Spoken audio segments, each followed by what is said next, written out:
Urban areas में manual scavenging बहुत तरीकों से होती है, जो हमारी मैनुअल स्कैवेंजिंग की इमेजिनेशन के बाहर है। हम इस चीज की प्राइड लेते हैं कि हड़प्पा के टाइम में हमारे पास सीवेज सिस्टम थी, बट हम ये बात नहीं करते कि उसके बीच में इतना टाइम हमारे मैनुअल स्कैवेंजिंग एग्जिस्ट करती है, तो वहां पे हमारा सीवेज सिस्टम कहाँ गया। तो मतलब ये शहर, दिल्ली शहर भी का एक परसेंटेज ही सीवर्ड है, बट ऐसा भी कुछ परसेंटेज एग्जिस्ट करता है जो सीवर्ड नहीं है।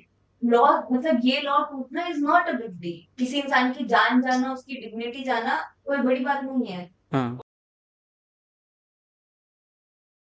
रहमन पानी राखिए, बिन पानी सब सून, पानी का ना उब रहे, मोती मानस मानुस चून। चून। हमारे स्कूल के कई सारे स्कूलों के नलके जो होते हैं उसके ऊपर ये रहीम का दोहा लिखा होता है, और इससे ये बात बच्चों को बताई जाती है कि पानी एक बहुमूल्य चीज है, जल ही जीवन है। जल ही जीवन है।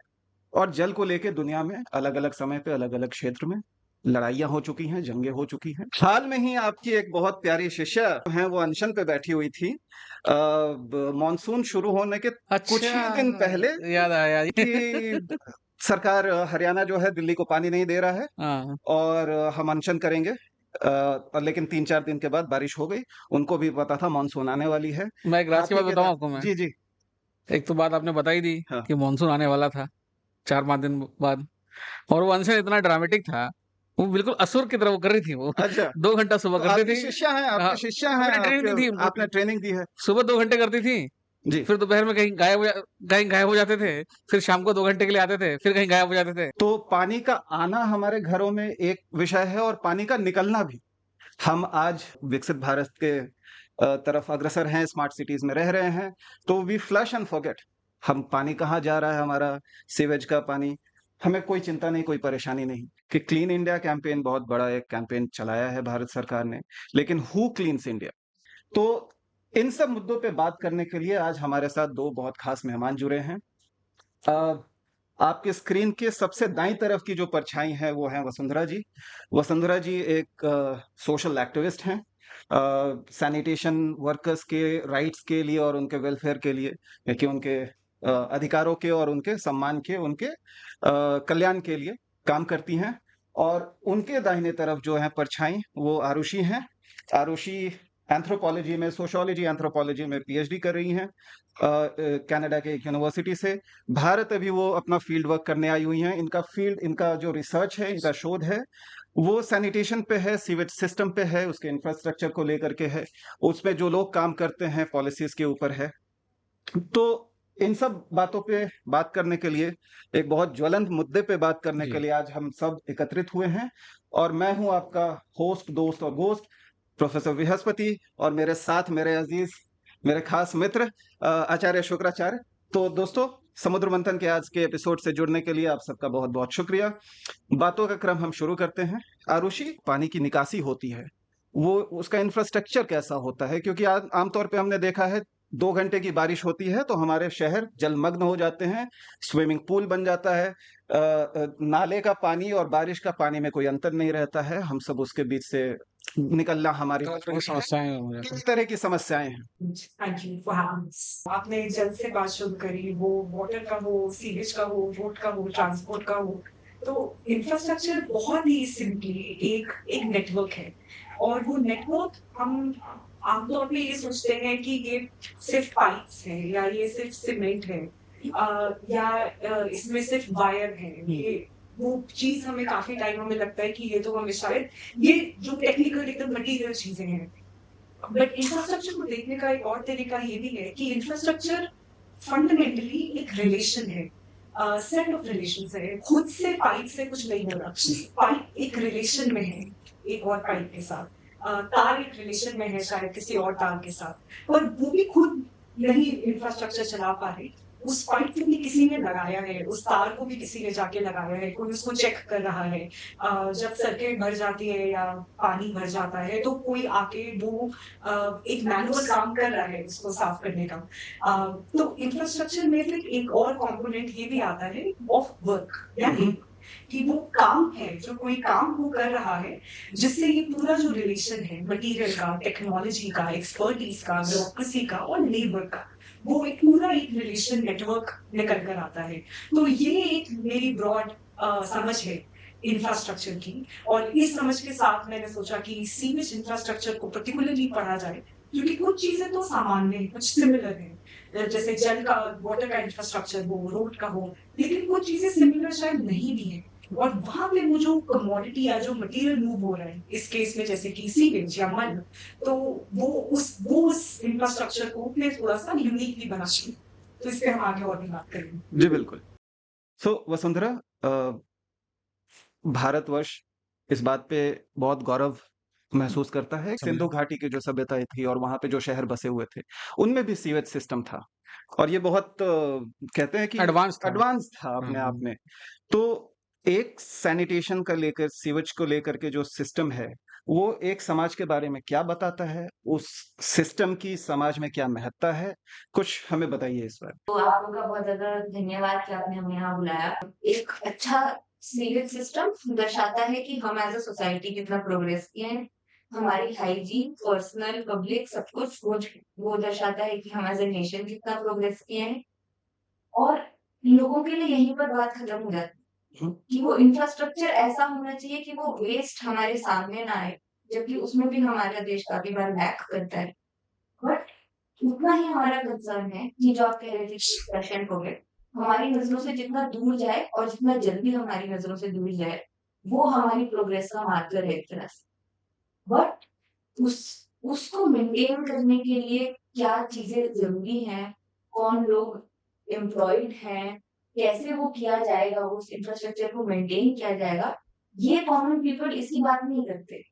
जबकि बाकी इंफ्रास्ट्रक्चर्स कोई भी हो, स्कूल हो, कोई भी सिस्टम इन प्लेस हो, उसमें आप जो भी एक्टर्स इन्वॉल्व हैं, जो भी वर्कर इन्वॉल्व हैं, उनकी बात की जाती है, उनका क्या रोल है, उनकी क्या ट्रेनिंग है, उनकी लाइफ कैसी है, वर्किंग आवर्स क्या है, हर चीज के बारे में हम बात करते हैं। बट क्योंकि हमारे लिए वेस्ट एक इतनी गंदी चीज है, गंदी चीज है बाहर basically, हाँ, तो हम बात नहीं करना चाहते उस बारे में। और उसके इंफ्रास्ट्रक्चर का भी हमारे पास सुपरफिशियल अंडरस्टैंडिंग है सोसाइटी। हम इस चीज की प्राइड लेते हैं कि हड़प्पा के टाइम में हमारे पास सीवेज सिस्टम थी, बट हम ये बात नहीं करते कि उसके बीच में इतना टाइम हमारे मैनुअल स्कैवेंजिंग एग्जिस्ट करती है। तो वहां पे हमारा सीवेज सिस्टम कहाँ गया, और अभी भी तो आधे से ज्यादा देश नहीं कनेक्टेड है प्रॉपर सीवेज सिस्टम से। और क्या मैनुअल स्कैवेंजिंग होती है, अभी भी ये लोग पूछते हैं ये चीज। तो जब तक हम उस इंफ्रास्ट्रक्चर के अलग अलग लोग, जैसे आरुषि कह रही थी कि जो उस इंफ्रास्ट्रक्चर को जोड़ने की कड़ियां हैं, जो वो वर्कर है, जो उनका इंटरेक्शन है उस गंदी चीज से जिसकी हम बात नहीं करना चाहते, और अक्सर वो वर्कर भी हमारे लिए लोअर कास्ट है तो वो उनकी भी हम बात नहीं करना चाहते, वो हमारे लिए एक चेहरा है, बस एक एक्स्ट्रा मैं लेबर है, हमें कोई मतलब नहीं, वो जाएंगे कोई और आएगा, हमें कोई मतलब। जब तक हम उन एक्टर्स की बात नहीं करते, उनके लिए कंसर्न नहीं होते, तब तक वो सोशली हमें अफेक्ट करेगा, वो आपके इंफ्रास्ट्रक्चर को अफेक्ट करेगा, society, but more than anything लोगों की लाइफ को अफेक्ट तो करेगा। मानसिकता की बात आप ये कह रहे हैं। मैं सिर्फ ये कहना चाहूंगी, ऐसा भी नहीं है कि बिल्कुल मानसिकता का रोल नहीं है, लेकिन थोड़ा ये मानसिकता से ज्यादा भी है, थोड़ा ये कहीं ना कहीं सामाजिक है कि एक एक प्रथा ऐसी चली आ रही है जो कास्ट सिस्टम है, इस पे आपके पास काफी समय से हिस्टोरिकली एक ऐसा लेबर अवेलेबल है जो ये काम कर सकता है। तो जब आप पूछ भी रहे थे कि सीवेज सिस्टम कैसे अफेक्ट करता है, मेरे ख्याल से सबको बराबरी से अफेक्ट नहीं करता है। कुछ लोगों के पास ये ऑप्शन होता है, जिनके पास वो इंफ्रास्ट्रक्चर शायद वो पहुंच भी रहा है, तो उनके पास ये ऑप्शन होता है कि फ्लश एंड फॉरगेट। अच्छा, बारिश के टाइम पे ऐसा कई बार होता है कि हर नेबरहुड में शायद नहीं आ रहा होता साफ पानी, हाँ, तो भी कहीं ना कहीं ये ऑप्शन कि आप साफ पानी मंगवा सके, या ऑप्शन कि आप एक अलार्म रेज कर सके, वो वाले चांसेस बहुत इक्वली डिस्ट्रीब्यूटेड नहीं होते हैं, और कुछ कुछ जगह ये जो सिस्टम है ये पहुंच ही नहीं रहा है। तो वहां पे एक डिफरेंट इफेक्ट है कि एक तरीके से तो आप कहने को तो आप वो भी सिटीजन है, लेकिन एक तरीके से आप उनको एसेंशियल सर्विसेज से डिसएनफ्रेंचाइज ही कर रहे हैं। तो एक तरीका तो देखने का ये है कि ये कहाँ पहुंच रहा है, कहाँ नहीं पहुंच रहा है, और दूसरा तरीका है कि वो लोग कौन है जो इस इंफ्रास्ट्रक्चर को बना रहे हैं, वो वर्कर कौन है जो मैं- इंफ्रास्ट्रक्चर को बना रहे हैं। मैं चर्चा को थोड़ा-सा दिशा चेंज करते हुए, भारत में किस तरीके की समस्याएँ हैं, किस तरीके के चैलेंजेज़ हैं, क्या हैं? आपने नेटवर्क की बात की ना, तो इस नेटवर्क की शुरुआत कहाँ से होती है और ये नेटवर्क खत्म कहाँ होता है? और इस नेटवर्क में जैसे इन्होंने बताया बृहस्पति ने, चैलेंजेस क्या हैं? एक मॉडर्न यूटोपिया है, जो एक बहुत ही टेक्नोलॉजिकल यूटोपिया है, वो ये है कि एकदम आइडियल मॉडल कैसा हो, और हमें सबको लगता है कि यही एक मॉडल है सीवेज जाने का, कि टॉयलेट से फ्लश हो रहा है, वो टॉयलेट कनेक्टेड है पाइप से, हाँ। वो सबटरेनियन पाइप्स हैं, वो मतलब अंडरग्राउंड पाइप्स हैं। आपको नहीं दिख रहा, तो आपको देखना नहीं है हुँ। वेस्ट। वो जा रहा है किसी सीवेज ट्रीटमेंट प्लांट में, जहाँ पे ट्रीट हो रहा है, और हुँ। फिर ट्रीटेड वेस्ट वाटर को आप डिस्चार्ज कर रहे हैं। ये एकदम एक तरीके का यूटोपिया है, मतलब ये एक तरीके का आइडियल सेटअप है, आदर्श सेटअप है। हाँ। कुछ कंट्रीज में जिनको कहा जाता है एक तरीके से डेवलप्ड कंट्रीज, हो सकता है वहां पे ये काफी हद तक फॉलो हो रहा हो, हमारा इमेजिनेशन में भी आइडियल टाइप वहीं से आ रहा हो। हुँ। फिर ऐसा नहीं है कि वहां पे ये 100% फॉलो हो रहा है, वहां पे भी चैलेंजेस हैं, ब्रेकडाउन इंफ्रास्ट्रक्चर में उधर भी है। लेकिन अगर हम ये सोचें कि किस तरह सीवेज मतलब मॉडल यही होता है बेसिकली सिविल सिस्टम का वो ये है। एक हाँ। मॉडल ये होता है। अब इस पे आते आप कह रहे थे क्या चैलेंजेस है। एक सबसे बड़ा चैलेंज है रैपिड अर्बनाइजेशन, जो इतने सालों में बहुत तेज़ी से शहरीकरण हुआ है, पूरे देश में हुआ है। हाँ, तो वही मतलब उसी तरह से मैं ये कह रही थी कि जब इतना तेजी से अर्बनाइजेशन हो रहा है, तो ये भी कहीं न कहीं एक दिखाता है कि प्लानिंग में कहीं न कहीं एक लैक है, एक लैक्यूना है। प्लानिंग है क्या? अगर ये जो प्लान्स बनते हैं, प्लानिंग होती है, उसमें विज़न तो होता है, हाँ। मास्टर प्लान्स वगैरह जब बनते हैं, बट इस पेस ऑफ शहरीकरण जो इतनी अर्बनाइजेशन स्पीड से है। हाँ। शहरीकरण हो रहा है, और जो डेंसिटी है अर्बन एरियाज की, वो इतना आप कहीं भी जाएंगे, खैर अब तो वो डिफरेंस भी का पॉइंट ही नहीं है कि कब अर्बन खत्म हो रहा है, शुरू हो रहा है, किसी को नहीं पता। तो इतने बड़े बड़े बिल्डिंग्स, टावर्स, वो सब हुए जा रहे हैं, लेकिन क्या उस सीवेज ट्रीटमेंट की कैपेसिटी इतनी है कि नहीं है ही नहीं। तो मतलब ये शहर, दिल्ली शहर भी का एक परसेंटेज ही सीवर्ड है, बट ऐसा भी कुछ परसेंटेज एग्जिस्ट करता है जो सीवर्ड नहीं है, और वहां पे ये जो एक आइडियल टिपिकल मॉडल है कि फ्लश एंड फॉरगेट होगा, वहां पे ये मॉडल चल ही नहीं सकता। तो वहां पे कभी कभार सेप्टिक टैंक्स का प्रयोग किया जाता है। क्या होते हैं सेप्टिक टैंक्स? सेप्टिक टैंक होता है कि आप घर में या कुछ घर मिलकर एक टैंक लगा दें, जिसमें आपका सारा मैला जा रहा है, जो हाँ। बाथरूम का आपका वेस्ट वाटर है, हाँ। वो सीवेज जो है वो मल वहीं जा और रहा है, पानी। हाँ। और वहां पे वो काफी टाइम तक उस टैंक में रहेगा। हुँ। और जब वो कन्वर्ट हो जाए बैक्टीरिया वगैरह के वर्क से, जब वो कन्वर्ट हो जाएगा इनटू वाटर, जो उसको डिस्चार्ज सेफली किया जाता है, तो वो फिर ट्रीटेड पानी वहां से निकलेगा। और जो बनाए जाते हैं बड़े बड़े सेप्टिक टैंक, कभी कभार उसमें बहुत सालों तक क्लीनिंग नहीं चाहिए होती है, लेकिन चाहिए भी होती है जब उनकी कैपेसिटी भर जाती है। ओवरफ्लो और होता है। उस टाइम पे आप रियलाइज करते हो अब किसको बुलाएं। तो मैं इंफ्रास्ट्रक्चर वाले सवाल पे वापस आती हूँ, अब भर गया सेप्टिक टैंक, अब आप किसको बुलाएंगे साफ करने के लिए?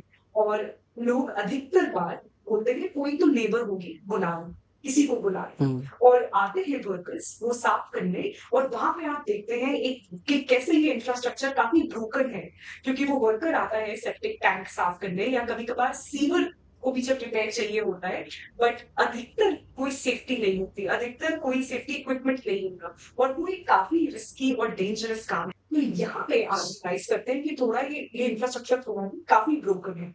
आप बुलाते हैं कोई भी जो अवेलेबल लेबर है उसको बुलाया जाता है, और ये ऐसा नहीं कि मैं इंडिविजुअल कोई बात बता रही हूँ।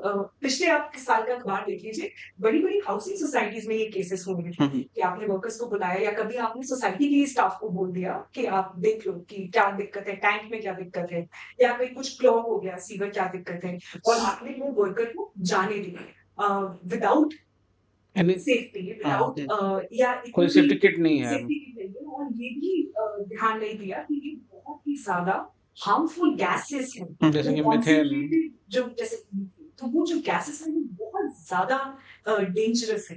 तो वो इनफैक्ट हम आगे इसके बारे में बात करेंगे कि कैसे जो मैनुअल स्कैवेंजिंग एक्ट 2013 वाला एक्ट है, वो इसमें पर्टिकुलरली सीवर वर्कर्स की बात करते हैं, क्योंकि मैनुअल स्कैवेंजिंग का भी बहुत लोगों का इमेजिनेशन आमतौर पे मेरा भी काफी साल तक ये इमेजिनेशन था कि हाथ से जब टॉयलेट स्पिट लैट्रिन वगैरह सर पे मैला करके किया जाता है। लेकिन अर्बन एरियाज में मैनुअल स्कैवेंजिंग बहुत तरीकों से होती है जो हमारी मैनुअल स्कैवेंजिंग की इमेजिनेशन के बाहर है, और उसमें सीवर सेप्टिक टैंक क्लीन करना भी एक फॉर्म ऑफ मैनुअल स्कैवेंजिंग है, अगर वो बिल्कुल direct encounter with the substance. मतलब लॉजिकल है, किसी न किसी को तो मतलब उतरना पड़ेगा और साफ करना पड़ेगा, और जैसा आप बता रही हैं वहाँ पे सेफ्टी नहीं है और मतलब उसके जान को खतरा हो जाता है। लोग इसके बारे में नहीं जानते हैं, ना वो पता करना चाहते हैं। उन्हें जैसा आपने कहा ये बहुत कॉमन अंडरस्टैंडिंग है, भाई मेरे घर में बिजली खराब हो गई, मैं इलेक्ट्रिशियन बुलाता हूँ। अब उसको करंट लग जाती है तो उसकी समस्या, मुझे क्या मतलब है, काइंड ऑफ ये मानसिकता से लोग चल रहे हैं। हाँ। ये एक बार एक पुलिस ऑफिसर ने एक केस में सेम एग्जांपल दिया था, हुँ, जहाँ पे किसी की डेथ हो गई थी, सेप्टिक टैंक में किसी के घर में सफाई करते थे। हाँ, तो उन्होंने कहा कि जो बहुत ही एक एलीट सोसाइटी का घर था, हुँ, एंड उनका पता नहीं क्यों घर सीवर लाइन से कनेक्टेड नहीं था या सेप्टिक टैंक था उनके घर में, उन्होंने किसी दिहाड़ीदार मजदूर को बुलाया, हाँ, उनकी डेथ हो गई। तो अब वो ओनर ने कहा कि हमें नहीं पता था, और पुलिस वाले ने कहा कि हाँ, अभी मैं बिजली ठीक करने के लिए बुलाऊँ किसी को, करंट लग के वो मर जाए तो मेरी गलती थोड़ी ना है, हाँ, मैं किसको बुलाऊँ? इनका इंटेंशन नहीं था मारने का, हाँ। तो ये नहीं है। बट एक चीज़ है कि इम्प्लीमेंटेशन ऑफ लॉ है कि आप इल्लीगल है आपको किसी को बुलाना। ये कितने लोगों को पता है इसके बारे में, मैं ये कहना चाह रहा हूँ। एग्ज़ैक्टली, हाँ, तो ये एक साइकिल है। हुँ, जब तक मैं as a police officer suppose हुँ, किसी को जेल में नहीं डालूँगी कुछ इल्लीगल काम करने के लिए, क्या हुँ। उसकी अवेयरनेस बढ़ेगी? नहीं नहीं, लेकिन ये तो इग्नोरेंस ऑफ लॉ नहीं, नहीं। Can not be An excuse, Yes. but the police considers it an excuse क्योंकि हाँ। उनके लिए ये इतना बड़ा लॉ, मतलब ये लॉ टूटना is not a big deal. किसी इंसान की जान जाना, उसकी डिग्निटी जाना कोई बड़ी बात नहीं है। हाँ, अब मैं बस एक छोटी सी चीज ऐड करूंगी। आपने एक चीज बोली जो मुझे लगा उस पर थोड़ी सी बात होनी चाहिए, कि आपने कहा कि ये तो लॉजिकल है, कोई ना कोई तो नीचे जाएगा हाँ, साफ करने। हाँ, ये भी कहीं ना कहीं हमारा अजम्पशन बन गया, क्योंकि हम शायद ये देखते आए बचपन से, हुँ, हुँ, और शायद हम उन स्पेसेस से आ रहे थे जिसमें हमें नहीं जाना पड़ रहा था। हाँ। हम आउटसोर्स कर रहे हैं उस काम को। हम देखते हुए आए कि हाँ। कोई ना कोई तो जा ही रहा है। ये इतना कॉमन सेंसिकल नहीं होना चाहिए, ये इतना लॉजिकल नहीं होना चाहिए। मैं यहाँ पे थोड़ा आपसे एग्री नहीं करता हूँ। क्यों नहीं होना चाहिए? अब जब आप लोग कभी तो विरोध नहीं करते हैं, यहाँ पे मैं देख रहा हूँ हर घर में मिडल क्लास में एक मेड लगी हुई है। कोई झाड़ू नहीं मारना चाहता अपने घर में, कोई बर्तन नहीं धोना चाहता, कोई सफाई नहीं करना चाहता। तो जब एक बच्चा बचपन से ये देखता हुआ आ रहा है, अचानक से आप 25 साल में उसको बोलो बेटा तुम झाड़ू लगाओ और पोछा लगाओ, वो तो मेरी पिटाई करेगा। फिर बोले पापा आपने बचपन से खुद तो मेड लगाया, अब मुझे जब मैं बड़ा हो गया तो मुझे कह रहे हो खुद काम करो। तो जो आदमी घर पे देखेगा वही सीखेगा। जब बचपन से 3-3, 2-2 पीढ़ी से 4-4 पीढ़ी से चल रहा है कि सस्ता लेबर इंडिया में अवेलेबल है, लोगों को कम पैसे दो, पैसे फेंको, तमाशा देखो, भाई ये काम मुझसे करवा लो, वो काम मुझसे करवा लो, 5 मिनट में डिलीवरी करवा लो।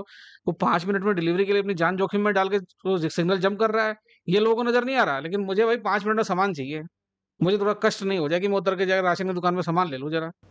नहीं, मैं एक्चुअली इस बात से एग्री करती हूँ जिससे आप डिसएग्री कर रहे थे, मैं इसकी एक्सप्लेनेशन एग्री करती हूँ। ये बात सही है कि हम कि एक चीप लेबर और एक सरप्लस लेबर अवेलेबल होना, हाँ, हाँ। और उसका मतलब उस वो लेबर का अवेलेबल होना, और कि हमारी कंडीशनिंग में है। कंडीशनिंग में भी है। जैसे इन्होंने कहा कि इज्जत नहीं करते हम लोगों की, डिग्निटी की, लेबर की डिग्निटी नहीं है कि भाई ये सस्ते में लोग मिल जाते हैं, मर भी जाए तो हमें क्या फर्क पड़ता है। ये माइंडसेट बन गया लोगों का, मुझे बड़ा दुख होता है इसका। बिल्कुल, और मैं वही कह रही हूँ कि ये बस अगर हम इसमें थोड़ा और सोचें और इसमें थोड़ा और गुस्सा हुए और सवाल उठाएं, और ये सवाल थोड़े मुश्किल सवाल है, क्योंकि ये सवाल फिर आपकी खुद की अपब्रिंगिंग पे, आपके कंडीशनिंग पे, आपकी प्रिविलेज वगैरह सब पे जाता है। तो मुझे लगता है कि वहां पे कम से कम उस पॉइंट तक तो पहुंचेंगे कि हम बोलेंगे ये नहीं है लॉजिकल, कि एक वर्कर तो जाएगा ही ना जब सेप्टिक टैंक क्लॉग है या जो विकसित समाज देश है, देश है। समाज है, वहां पे भी ऐसी व्यवस्था है क्या? ये- वहां पे जो सीवेज का सिस्टम है, वहां पे किसी को घुसना पड़ता है क्या?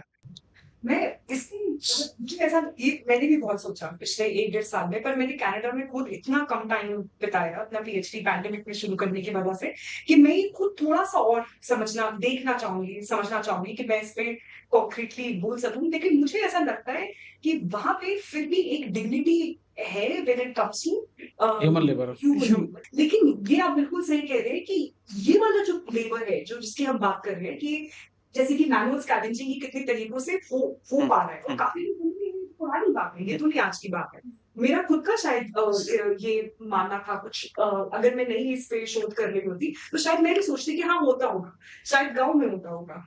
तो वो जो एक रीजन है क्यों हो रहा है, उसका मेरे को लगता है सबसे फंडामेंटल रीजन ही ये है कि इंडिया में और बाय एक्सटेंशन साउथ एशिया में, पर अभी इंडिया की बात करते हैं, कि एक बहुत ऐसी परंपरा चली आ रही है जिसके हम बात करते हैं कास्ट, जिसमें हिस्टोरिकली एक लेबर एसोसिएट हुई है, उसको बुरा जाता है गंदा काम करने के साथ, और वो जब तक रहेगा, इससे भी बहुत लोग बोलते हैं कि कहाँ है कास्ट, हमें तो नहीं पता कि अच्छा एग्जिस्ट करती है।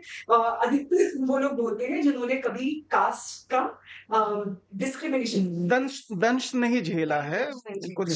जी। तो मुझे लगता है कि अगर हम वहां से इसको इवैल्यूएट करें तो आप रियलाइज करते हैं कि ये सब बहुत लिंक्ड है, कि एक ये पर्टिकुलर इंफ्रास्ट्रक्चर, जिस वेस्ट की हम बात, वेस्ट इंफ्रास्ट्रक्चर पर्टिकुलरली कास्ट और लेबर और जो आप कह रहे थे कि डिग्निटी, ये काफी एक लिंक्ड मुद्दा है। तो एक और चीज मैं आरुषि की बात में जोड़ना चाहती थी कि कास्ट का सवाल है, और कास्ट कैसे हमारे फिजिकल इंफ्रास्ट्रक्चर में झलकती है। तो आप पूछ रहे थे कि बाहरले देशों में ऐसा क्या सिस्टम है, तो मुझे कोई एक्सपर्टीज नहीं है कि वहाँ क्या है, बट एक चीज है जो कि हमने देखा भी होगा और ये मुझे नॉलेज भी है कि वहाँ ग्रैंड ट्रंक सीवर लाइन्स होती है, टनल के बराबर बड़ी होती है। हाँ, मैंने वीडियोस देखे, जैसे आपने बताया पेरिस में सीवर लाइन के नीचे लोग टहल रहे हैं, इतना सुंदर बनाया उन्होंने 200 साल पहले। हाँ हाँ या जॉन विक उस टनल के रास्ते जो है वहां पे निकल रहा है, दूसरे हाँ, स्केप रूट होता है कई फिल्मों में, हाँ। तो बिल्कुल जी। तो वहाँ लोग चल सकते हैं, वहाँ लोगों की जान जोखिम में नहीं जा रही है, उनकी डिग्निटी की रिस्पेक्ट अलग ढंग से की जा रही है, वेजेस, इक्विपमेंट और उन सब चीजों से। बट वो ऑप्शंस हैं, और ऐसा नहीं है कि हमारा देश टेक्नोलॉजिकली इतना एडवांस नहीं हो पाया है। हम पहाड़ों में टनल बना चुके हैं, बट हम क्यों नहीं इन्वेस्ट करना चाहते इस फॉर्म ऑफ टेक्नोलॉजी में? प्रोबेबली क्योंकि हमारे पास एक कास्ट तो आप चीपर तो पसंद, हाँ कास्ट की बात है, लेकिन मुझे लगता है थोड़ा क्लास की भी बात है यहाँ पे।